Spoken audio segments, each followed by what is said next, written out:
Stop waiting. Waiting is not patience. It's fear dressed up as hope. If you keep telling yourself, I'll fix it in 2026, you're quietly agreeing to lose another year of your life. And deep down, you already know that. Let me say this clearly. Every time you stay silent to avoid conflict, you betray yourself. You call it being nice. You call it being understanding. But what it really is self-abandonment. You swallow your truth so the room stays comfortable. You shrink your needs so others don't feel threatened. You say, it's okay, when it's tearing you apart inside. And here's the cost no one warns you about the more you do this. The harder it becomes to hear your own voice. You don't lose yourself all at once. You leak yourself away, sentence by sentence, apology by apology. By the time 2026 arrives, if nothing changes, you won't just feel tired. You'll feel resentful, disconnected, angry at people who never even knew you were hurting because you never told the truth. Fix this now. Not next year, not when you're braver, not when others change. Start by telling the truth in small moments. Say what you feel without over-explaining. Let people be uncomfortable. Let silence happen. Because peace that costs you your voice is not peace. It's emotional debt. And it always comes back with interest. This is where change begins. Shame is not humility. Shame is not motivation. Shame is a story you tell yourself that says, if they really knew me, I wouldn't be enough. And too many of you are letting that story run your life. You replay old mistakes like they're proof of who you are. You measure your worth by approval, likes, attention, and silence. You believe that being hard on yourself will somehow make you better. It won't. Shame doesn't push you forward. It locks you in place. It keeps you quiet when you should speak. It keeps you small when you should rise. It convinces you that healing is something you have to earn. Listen carefully. You do not grow by hating yourself into change. You grow by owning your story without letting it own you. Fix this now, before another year passes where you're apologizing for existing. Before you mistake exhaustion for effort. Before you confuse self-criticism with self-awareness. Start by separating who you are from what you did. Mistakes are events, not identities. Failure is feedback, not a verdict. And the moment you stop letting shame speak for you, something powerful happens. You stand taller, you breathe deeper, and you stop asking the world for permission to take up space. That shift alone can change everything. Some of you are so tired, and you're calling it ambition. You're so burned out, and you're calling it discipline. You're running on empty and telling yourself this is just what success feels like. It's not. Exhaustion is not a badge of honor. It's a warning sign. You wake up already drained. Your mind never rests. You feel guilty when you slow down, anxious when you stop, and useless when you do nothing. And here's the hard truth. If your life only works when you're exhausted, it's not sustainable. It's self-erasure. Fix this now, not in 2026, because burnout doesn't politely wait for better timing. It shows up as bitterness, as numbness, as a quiet resentment toward the very life you worked so hard to build. Purpose should energize you, not hollow you out. Meaning should stretch you, not break you. Start asking better questions. Why am I saying yes to this? Who am I trying to prove something to? What would happen if I rested without justifying it? Rest is not quitting. Pausing is not failing. Slowing down does not mean you are falling behind. When you stop glorifying exhaustion, you make room for clarity. And clarity, real clarity, will change how you work, love, and lead. Don't wait another year to feel alive again. Many of you are shape-shifting just to be accepted. You adjust your tone, you soften your opinions, you laugh at things that hurt. All because you're afraid that if you show up fully, you'll be left behind. That's not belonging. That's negotiating your identity. You're confusing fitting in with being loved. And fitting in always comes at a cost, the slow disappearance of your authenticity. Here's the truth most people avoid. The moment you abandon yourself to belong, you guarantee loneliness.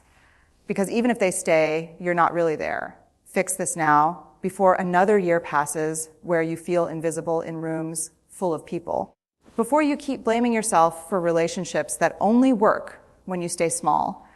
Belonging doesn't ask you to perform. It doesn't demand perfection. It doesn't require you to edit your truth.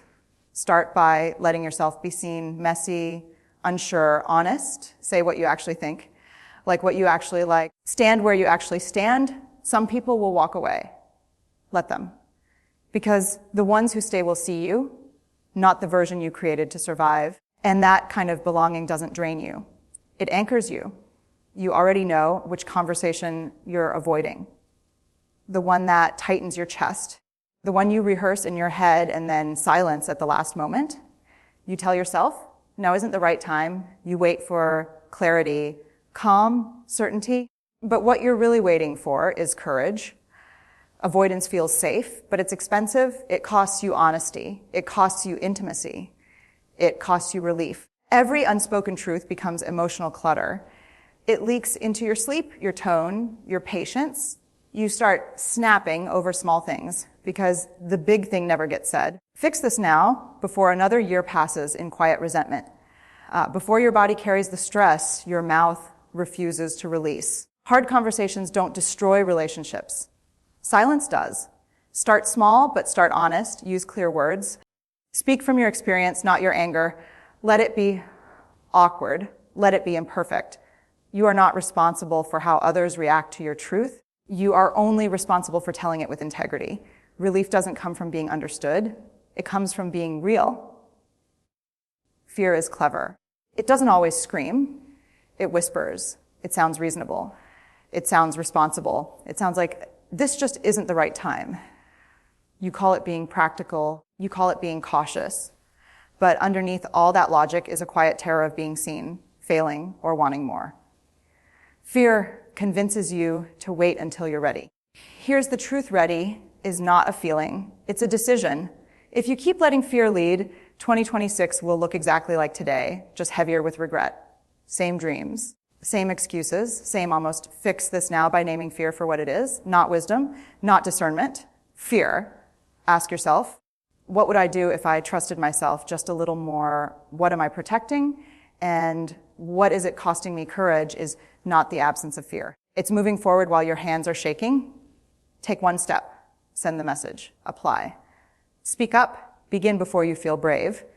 Because confidence is built after action, not before it. And the life you want will not meet you where fear keeps you hiding. Comparison is stealing your peace in broad daylight. You scroll, you watch, you measure, and suddenly your life feels late, small, behind. You tell yourself you should be further by now, more successful, more certain, more together. But whose timeline are you following? You're judging your chapter 2 against someone else's chapter 10.